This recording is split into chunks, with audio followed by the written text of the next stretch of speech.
Okay, so let's jump right into our first example here, where we have 5/6 divided by 1/3. And the question you want to ask yourself is, what is this question really asking? What are we really looking for?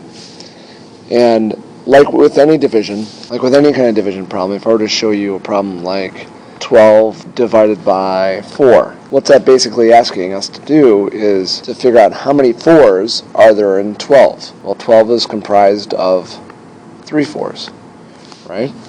4 plus 4 plus 4 is 12 when you add them up.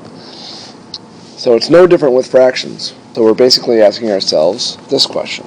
How many thirds are there in 5/6? Let's set this up. How many thirds are there in 1/6? So what we have here is a number line model where we're going to focus on the area between 0 and 1. And in this particular model, I've broken it up into 6 parts. Okay, so each one of these represents a 6. This is 1/6, 2/6, 3/6, halfway, right? 4/6, 5/6, and of course 6/6 equals 1 whole. So there's 5/6 right there. Right here's 5/6. That's the 5th part out of 6. And now we want to figure out how many thirds are in 6. Well, here's what a third looks like on the number line. That's a third of that number line between here and here.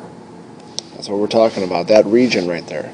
So here's what a third looks like. Again, I'm just drawing a rectangle model here. There's another third, and there's another third. So you can tell by my model here that you can fit 2 thirds. So those are thirds. So you can tell by my model here that we can fit a total of 1 and 2, 1, 2 thirds, and then plus half of another one. So in total, we have 2 and a half thirds. That's the answer, 2 and a half, according to our model. We'll get to the actual arithmetic part of these problems tomorrow. But that's the actual math. That's the actual model right there.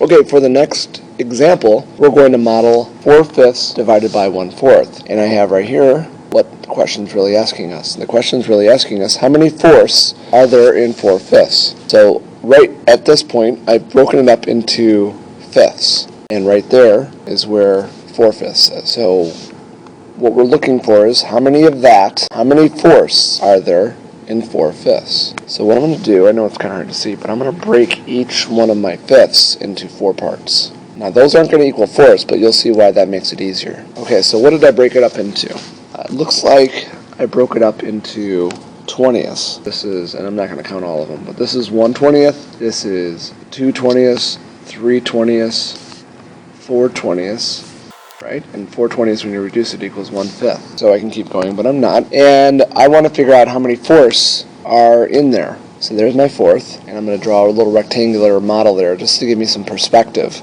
There's another 4th, there's another 4th, and there's your last 4th. You'll notice that we have 4. No kidding, right? But that's how we know those are fourths. So now the question is, the ultimate question, is how many fourths are there in 4/5? So we know that there's at least 3, plus a little bit more right here. That little bit more. So we know that there's 3, and then what do we call that? What do we call that? Well, that's 1 part of this entire thing right here.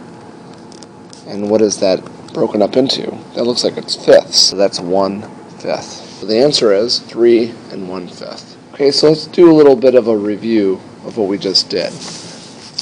So what we did was we used what model? What model did we just use? We used the number line model.